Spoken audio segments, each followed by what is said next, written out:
Oh, what's up, demons and demonettes? Tis I, a Traxy demon, and we're back at it again. We're gonna do our post-analysis for ClashFronts. A little delayed, but hey, we're gonna get to it. But before we get into it, as always, toss a like and subscribe down below. The post-analysis here is going to be beneficial for future matches, as this is the last game for this match, or this set of games, as you may want to call it. So I'm not really going to focus on teams too much, because we probably won't be getting this again until sometime next season, at which point the meta will shift, because we'll have different talent tiles. So we can just kind of recap and kind of glance and see how, like, maybe Paragon 4 does against Paragon 3, Paragon 2 type teams. So as you can see, we're over here. This time around, so we're in the bottom corner, we are yellow. Now, as always, we did our scouting.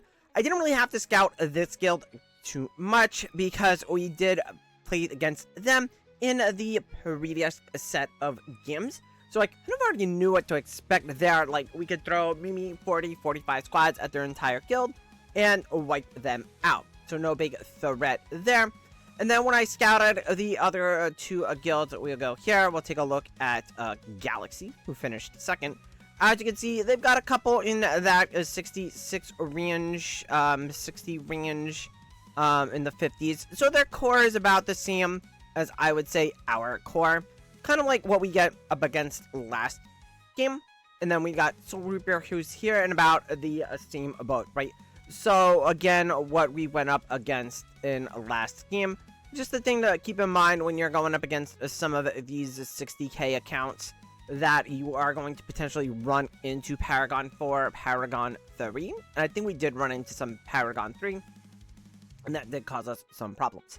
So let's go ahead. We're going to talk about round by round as usual. So round 1, pretty basic, right? Like I said, we could go 45 here. We could wipe out their whole guild. So I wasn't too worried, which allowed us to put a few squads here to pick up some extra points in the combat trial. Again, because we want to get as many points as possible. And then we go here. Obviously, we went pretty decently sized. We went half the guild. They went about half their guild. And you see we had a few extras left off. Now, no battle records here. That's just the timing issue. But most of my squads don't actually get to go yet again. Until we get to the combat trial. So again, we just pick up a bunch of points there, as one would expect from this, right? So that's good. So our goal in the next round, right, obviously is going to be, again, grab as many tiles as we can. That should be the goal for round 2. You don't want to extend yourself too much, but again, we're only going up against this guild here, so I know we can go a little later here and probably take it, because they're gonna have to defend. They're probably gonna want to defend this tile, and I don't know if they're gonna make a move for some of these other tiles. We're also gonna take a minimalistic approach. I forget we do round 2 or round 3, but I throw like a 1 or 2 squads here just to try and take it again to get more points. So we got this free tile here. This is a free tile this round. We don't want to leave this undefended in case they do attack it, but we want to go bigger here to try to take this, to prevent this guild here from getting in here. But we also want to make sure we grab this. This way we can get at least 1, maybe 2 free tiles in the middle, and be set up to potentially hit the hamster or wherever it should spawn. So let's take a look and see what happens around 2. Alright, so around 2, we managed to get our free. We managed to hold out in a defense here. There was easy. We put 1 squad here, so we were able to snag this and grab some extra points. As you can see, we get an easy extra 80 points here. And then we managed to get this. We went pretty much uncontested, right? So that gives us a free tile here next round, access to this tile and this tile. This is where the hamster was spawned. Now, one little trick I learned, and I don't know if this is a bug in the coding, but if you go back to your previous games, right, you'll notice that the treasure hamster is now here. Now, if you go back to the old videos, or if I just mentioned that the treasure hamster spawned here in the previous 3 games. So it looks like you can predict where the treasure hamster is going to spawn if you have at least 1 game prior. It doesn't save it for that game, so you can predict it to like, okay, well, we know the hamster is going to spawn here, so we want to go and make sure we get that tile and go after that tile. So again, we only have to worry about Suju going here, as they're the only guild that can hit it. So we can go with like a 35 here. We can go a little bit heavier here, right? And again, we want to leave some to defend here, and maybe kind of like to hold here, whatever. We get into a position where some people AFK'd and they didn't redeploy. So again, we're not necessarily meeting all of the goals that we have set. Now, in this next round, we're going to talk about what happens because, as you can see, Soulkeeper went heavy for this tile here. My guess is that they were going to go to try to get big to get this tile here, so they could get access to the middle, because either the treasure hamster would spawn here, or I don't know if it was indicated already if it was spawning here. So they would want to go big to try to grab this tile so they could get over to here, or here, right? So they would want to grab this tile and this tile. I figured, again, they would go big for this tile. Suju then would need to kind of block them out of this tile potentially, or go big to try to grab this tile. Again, I wasn't too concerned if we got the treasure hamster here or not. We would just go big for it in a subsequent round.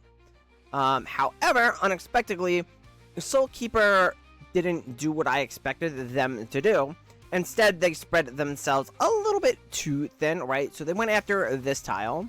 They went after this tile. They went after this tile. I don't know if they went after that tile. No, they didn't.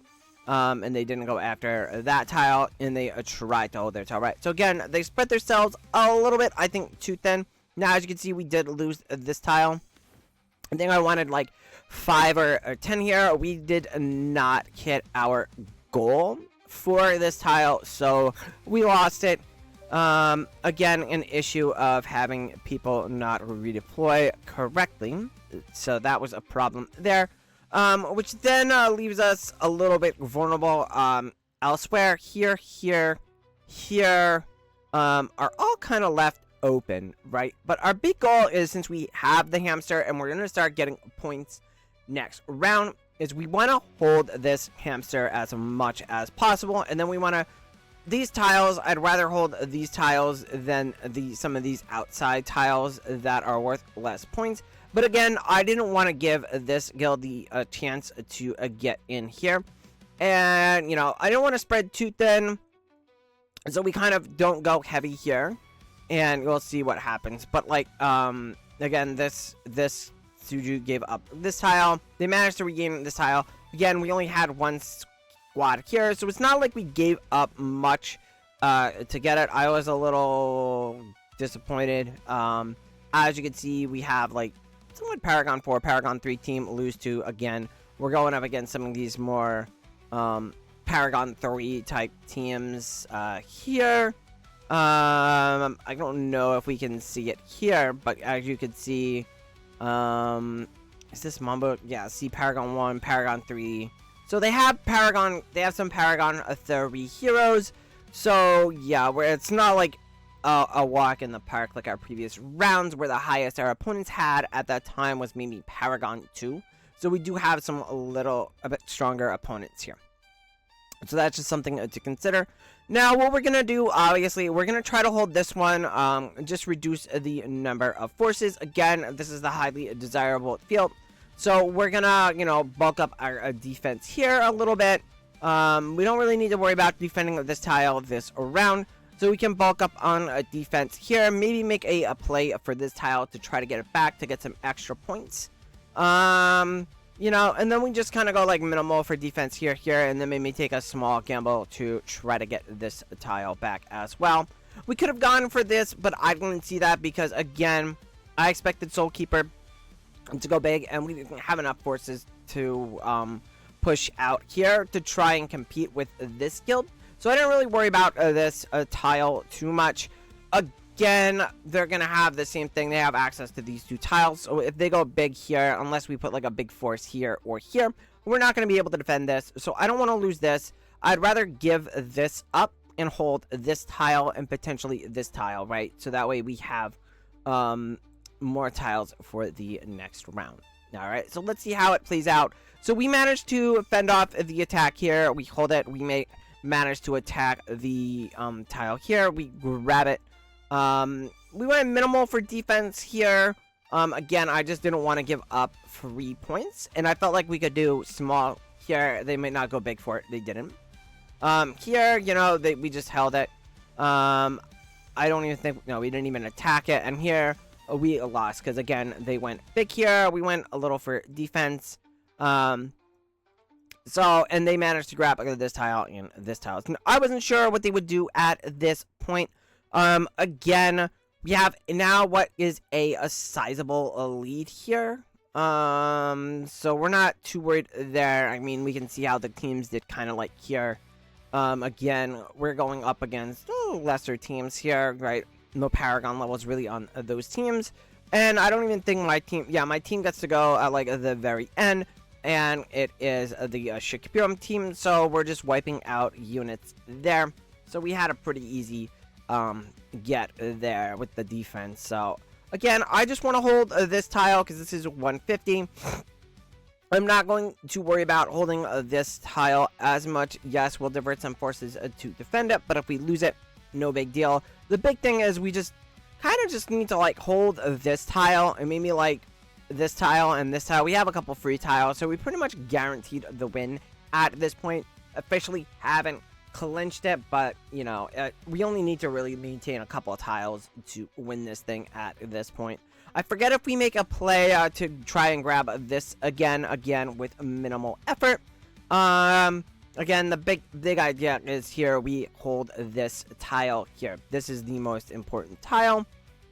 If any of the other teams take it, they would be pretty much guaranteed a second place at this point. Which we will see that one of the guilds goes it, because Soul Reaper here, they have a few options. They could go big to try to take this, but if they go big to take it and they don't take it, they're pretty much SOL.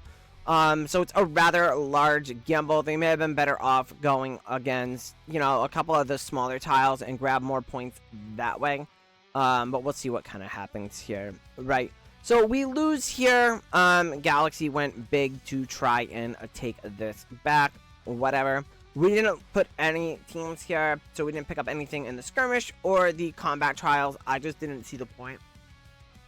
So this, again, this was a free tile. We had one person not redeployed. Had that redeployed here, we could have got an extra, you know, 15 points or so. Here, you know, they attacked, but they didn't go big. They needed to defend. that's what I was thinking about, putting like one team over here to try to grab it. But instead, I wanted to make sure that we had our strongest defense set up here, right? So we put our 2 big accounts here. So as you can see, they went big. So they did go big for the tile, but we were able to defend. Now, was it close?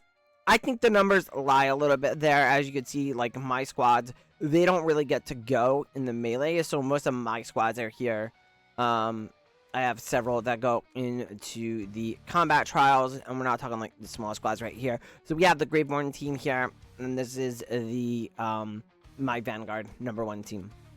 Here goes into the combat trials, so we have that there. So let's kind of like talk about what happened, right? So they tried to defend this. I didn't really think anybody was going to take it. Suju made a play for it, but whatever. I guess they didn't really go for this tile. I expected there was no real advantage to go for it at this point. I mean, they didn't really make a play for this tile, so we were able to defend it. Again, nobody really made a play for this one. I think Galaxy was just trying to defend and hold what they have, to obviously get second place. Yeah, so you can see the other 2 guilds just kind of spread out too much. Like I said, they would have been better. Soul Reaper, in this case, would have been better off just playing for a second. Not that it's really going to matter, because as you can see from the results, only the first place team here got enough points to stay in Exalted. Now, I'm not sure how the tiebreakers works, if there is a tiebreaker, but getting the amount of points here seemed to be big, because as you can see, we did manage to finish first place. So if that's the tiebreaker, then, you know, hey, so be it. But we had essentially the rematches between Exalted teams. So it was 4, 4, and 4. That's why we only have 3 teams with the 129. So if you didn't do good in your match, there is a chance that you got knocked down to Legendary. So yeah, so basically my takeaway is from this is just figure out what you're doing very early on and play for that, right?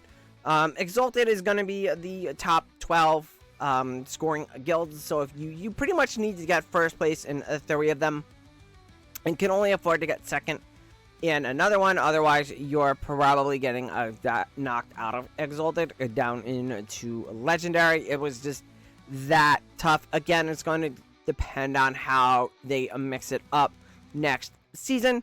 The biggest takeaway that I've seen in the past 2 games is that you want to make sure that you don't overextend yourself, and if you do have one of these big guilds that do have those Paragon 4 heroes, try to play the Void game. Don't throw your teams. I've seen most of the teams, again, and we go to game 3. We saw it here, right? So this was us. In round 1, we saw it here where they just pretty much avoided us early on, right? So you can throw teams at them. Maybe you want to test, but just avoid pretty much early on, or as much as you can, because again, you're gonna have to chew up a lot of resources or teams to go after these big guilds. So that's why I said, like, spreading yourself thin. If you are more of that second strongest guild, that's why it's important every game to just kind of analyze and see what you're going up against. And you know, maybe you were the strongest guild in one game, but now all of a sudden you're not the strongest guild in the subsequent games, right? You gotta kind of like make note of that and just kind of like play to your strengths and just try to like maneuver and play around for that. Again, if you're gonna go all in, go all in. I think at this point they just spread too thin. So if you're gonna focus, just focus. Again, had they grabbed this, they could have got second place. Maybe they still stay in Exalted. Not sure how it would play out.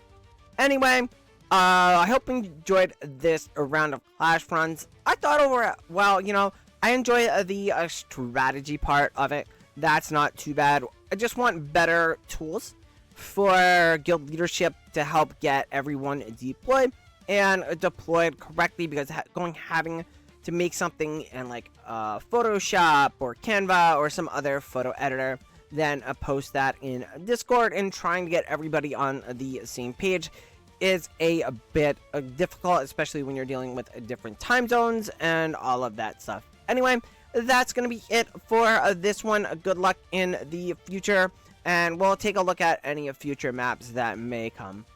Bye!